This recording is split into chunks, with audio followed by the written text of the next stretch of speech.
Bismillahirrahmanirrahim. This is Shazia Ahmed Jibon. First of all, Assalamu alaikum wa rahmatullahi wa barakatuhu. Hello SSC Physics. আমরা physics সাবজেক্টের আজকে হচ্ছে যে গতি যে অধ্যায় দেওয়া আছে দ্বিতীয় চ্যাপ্টার আর কি, মোশন বা গতি, এই চ্যাপ্টারে আমরা হচ্ছে যে আলোচনা করব ইনশাআল্লাহ। তো আমরা ফার্স্ট পার্টে গতি সংক্রান্ত হালকা কিছু তথ্য আমরা নিয়ে আসছি, খুব সিম্পল আজকে আলোচনা করব। এর পরবর্তী আমরা পার্টে আমরা হচ্ছে ক্রমে বাকিগুলো দেওয়ার চেষ্টা করব ইনশাআল্লাহ। ওকে, তো আমরা ফার্স্টলি গতির ক্ষেত্রে আমরা যে বিষয়গুলো জানবো সেই বিষয়গুলো হচ্ছে যে এরকম। ফার্স্ট আমরা প্রথম হচ্ছে সংজ্ঞা জানবো, গতি কি। গতি যদি বলি আমরা কি, গতি হচ্ছে সময়ের সাপেক্ষে অবস্থার পরিবর্তনকে বলা হয় গতি। কি বলা হয়? সময়ের সাপেক্ষে অবস্থার পরিবর্তনকে গতি বলা হয়। সময়ের সাপেক্ষে হচ্ছে কিসের পরিবর্তন? সাপেক্ষে অবস্থানের পরিবর্তন, তাকে বলা হয় গতি। সময়ের সাপেক্ষে অবস্থানের পরিবর্তন। ওকে, আচ্ছা, তারপরে আমরা 2 নম্বরে দেখবো হচ্ছে গতির প্রকারভেদ। যদি আমরা দেখি গতির প্রকারভেদ, গতিকে দুই ভাগে ভাগ করা হয়।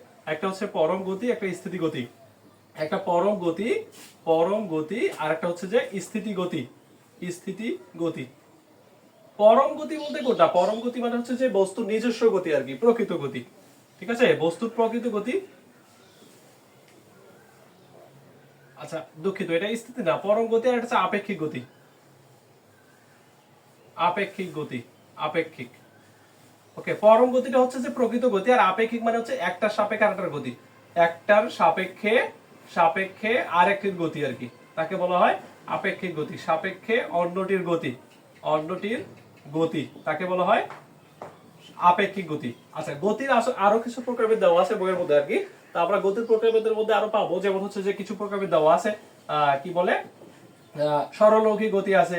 সরলরৈখিক গতি যেটা হলো সরল রেখা বরাবর চলে যে গতি। তারপর দেওয়া আছে হচ্ছে ঘূর্ণন গতি, দেওয়া আছে বইয়ের মধ্যে। ঘূর্ণন গতি, সরলরৈখিক গতি, ঘূর্ণন গতি। তারপর চলন।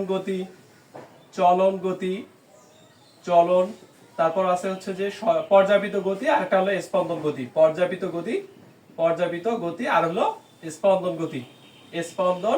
গতি। ওকে, তো আমরা এই যে এগুলো যে প্রকারভেদ, এগুলো বিস্তারিত বই দেখে আমরা পরবর্তীতে এগুলো আলোচনা করার চেষ্টা করব ইনশাআল্লাহ। তো তারপর আমরা 3 নম্বরে যেটা দেখবো, গতি পরিমাপক যন্ত্র। গতি পরিমাপক যন্ত্র হচ্ছে ভোলাটোমিটার। যেমন আমরা জানি বেগ পরিমাপক যন্ত্র হচ্ছে কি স্পিডোমিটার, গতি হচ্ছে ভেলাটোমিটার। হ্যাঁ, এটা হচ্ছে যে ভেলাটোমিটার। ওকে, ভেলাটোমিটার। আচ্ছা, তারপর আমরা হচ্ছে যে ভেলাটোমিটার। আচ্ছা, ভেলাটোমিটার।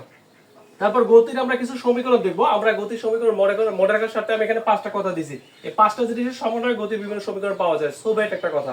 তো গতির সমীকরণ, গতির 1 নম্বর সমীকরণ আমরা জানি। 1 নম্বর সমীকরণ v সমান হচ্ছে u প্লাস at। এগুলোর আমি বিস্তারিত আলোচনা করব পরবর্তী পাঠে ইনশাআল্লাহ।